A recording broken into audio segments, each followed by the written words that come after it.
യുദ്ധം തുടരുമ്പോൾ ഇറാന്റെ ആണവായുധ കേന്ദ്രം നദാൻസ് ഇസ്രായേൽ ആക്രമിച്ചു. ആണവ വികിരണ ചോർച്ചയ്ക്ക് സാധ്യതയുണ്ടെന്ന് ഇറാൻ വെളിപ്പെടുത്തി. മുന്നറിയിപ്പ് നൽകി ആണവോർജ ഏജൻസി.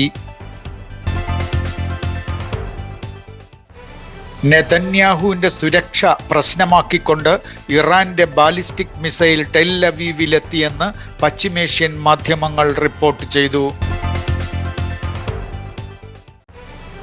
ഒമാൻ തീരത്ത് വീണ്ടും കപ്പലിന് നേരെ ഇറാന്റെ ആക്രമണം. മാധ്യസ്ഥ ശ്രമം വഹിക്കുന്ന ഒമാന്റെ കപ്പലിന് നേരെ തന്നെ ഇറാൻ ആക്രമണം നടത്തിയത് ലോകത്തെ ഞെട്ടിച്ചു. സുൽത്താൻ ഖാബൂസ് തുറമുഖത്ത് വച്ചാണ് ഇറാൻ ഒമാന്റെ കപ്പൽ ആക്രമിച്ചത്. മാരിടൈം സെക്യൂരിറ്റി ഏജൻസി റിപ്പോർട്ട് അനുസരിച്ച് 16 ഇന്ത്യക്കാർ അതിലുണ്ടായിരുന്നു എന്നാണ് റിപ്പോർട്ട്. ഒരാൾ മരിച്ചുവെന്നും വിശ്വസനീയമായ റിപ്പോർട്ടുണ്ട്.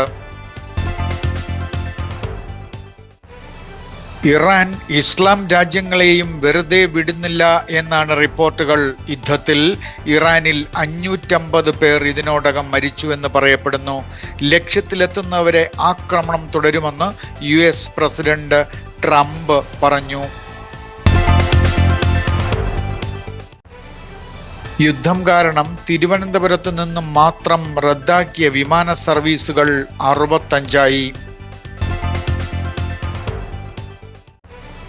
നിരപരാധികളെ കൊല്ലുന്നത് തടയാൻ UK-യിലെ സൈനിക താവളങ്ങൾ ഉപയോഗിക്കാൻ US-ന് UK അനുവാദം നൽകി.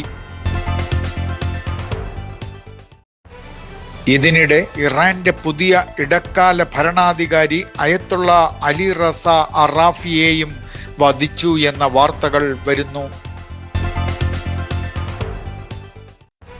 വരുന്ന നിയമസഭാ തിരഞ്ഞെടുപ്പിൽ CPI 4 മന്ത്രിമാരെ വീണ്ടും മത്സരിപ്പിക്കുമെന്ന് സൂചന. GR Anil നെടുമങ്ങാടും Chinchu Rani ചടയമംഗലത്തും P Prasad ചേർത്തലയും K Rajan ഒല്ലൂരും മത്സരിക്കും. ഡെപ്യൂട്ടി സ്പീക്കർ ചിറ്റേം ഗോപകുമാർ മത്സരത്തിൽ നിന്ന് മാറി നിൽക്കും. പഴയ തീരുമാനത്തിൽ നിന്ന് പിന്നാക്കം മാറി ദേവസ്വം ബോർഡ്. ഇതാദ്യമായി ആചാരം സംരക്ഷിക്കണമെന്നാണ് തീരുമാനമെന്ന് പ്രസിഡന്റ് K ജയകുമാർ അഭിപ്രായപ്പെട്ടു. ആറ്റുകാൽ പൊങ്കാലയ്ക്ക് ഒരു രാത്രി കൂടി ശേഷിക്കെ മലയാളക്കരയാകെ തലസ്ഥാനത്തേക്കെത്തുന്നു. പുണ്യമായ പൊങ്കാലയർപ്പണത്തിനായി ദിവസങ്ങൾക്ക് മുമ്പേ നാടിന്റെ നാനാഭാഗത്തു നിന്നും എത്തുന്നവരുടെ ഒഴുക്ക് ഇന്നത്തോടെ ശക്തമായി.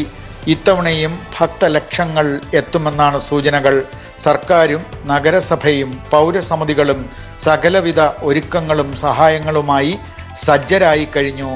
ഇതിനിടെ ആറ്റുകാൽ പൊങ്കാല പ്രമാണിച്ച് ക്ഷേത്ര പരിസര വാർഡുകളിൽ വെള്ളം മുടങ്ങുന്നതിൽ അടിയന്തര നടപടി വേണമെന്ന് മേയർ VV രാജേഷ് ജലവകുപ്പ് മന്ത്രി റോഷി അഗസ്റ്റിനോട് ആവർത്തിച്ചാവശ്യപ്പെട്ടു.